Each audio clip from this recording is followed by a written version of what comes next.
नमस्कार, आप देख रहे हैं भारत एक्सप्रेस राजस्थान। मैं हूं आपके साथ रुचिका राज। अगले ही महीने राजस्थान में चुनाव है। ऐसे में बीजेपी राजस्थान जीतने में कोई कसर नहीं छोड़ना चाहती है। आपको बता दें कि राजस्थान के कोटा में आए जेपी नड्डा ने कोटा संभाग के कार्यकर्ताओं पदाधिकारियों की नब्ज को टटोला है और विस्तृत चर्चा की है। जेपी नड्डा ने मीडिया से बातचीत में कांग्रेस सरकार पर कई आरोप लगाए हैं और बीजेपी की सरकार बनाने का दावा किया है। जेपी नड्डा ने कहा है कि कोटा, बूंदी और बारा झालवाड़ के कार्यकर्ताओं के साथ उन्होंने बातचीत की है।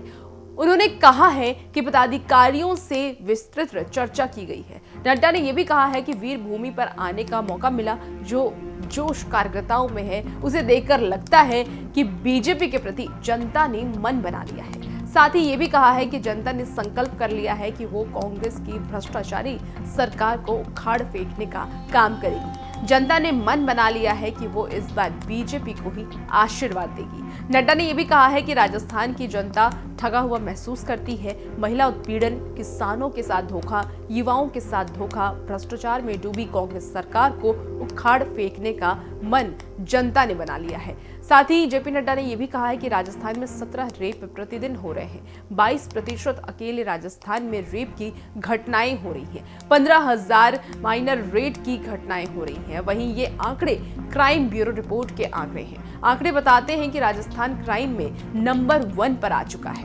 जेपी नड्डा ने ये कहते हुए ये भी कहा है कि करौली की घटना किसी से छुपी हुई नहीं है। वहां एक बहन के साथ बलात्कार की घटना हुई और क्रूरता भी देखी गई है। भिलवाड़ा की घटना किसी से भी छुपी नहीं है, जहां पर मानवता शर्मसार होती हुई नजर आई। ऐसे हजारों केस हैं, लेकिन गहलोत सरकार की उदासीनता हमें देखने को मिलती है। उन्होंने कहा है कि युवाओं की बात अगर हम करते हैं तो राजस्थान में 17 पेपर लीक हुए हैं और 50 लाख युवाओं के साथ अन्याय हुआ है। युवाओं ने भी मन बना लिया है कि इस बार बेशर्म सरकार को उखाड़ फेंकेंगे।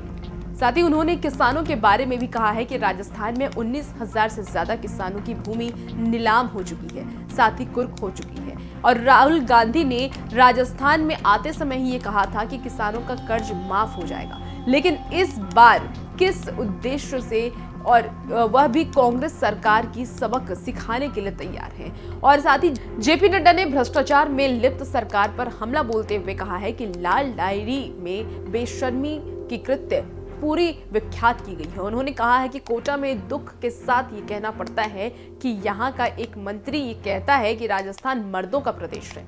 ऐसे नेता और ऐसी पार्टी की भावना कैसी होगी। उन्होंने कहा है कि कोटा की 17 की 17 विधानसभा सीट बीजेपी जीतेगी।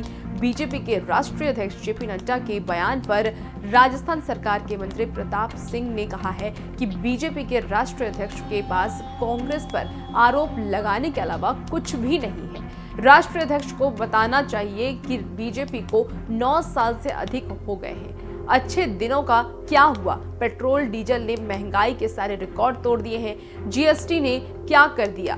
बीजेपी ने टैक्स लगाने के अलावा क्या किया है? बीजेपी के कोई भी नेता आते हैं तो अपने काम नहीं बताते हैं। राजस्थान में कांग्रेस की सरकार बनेगी।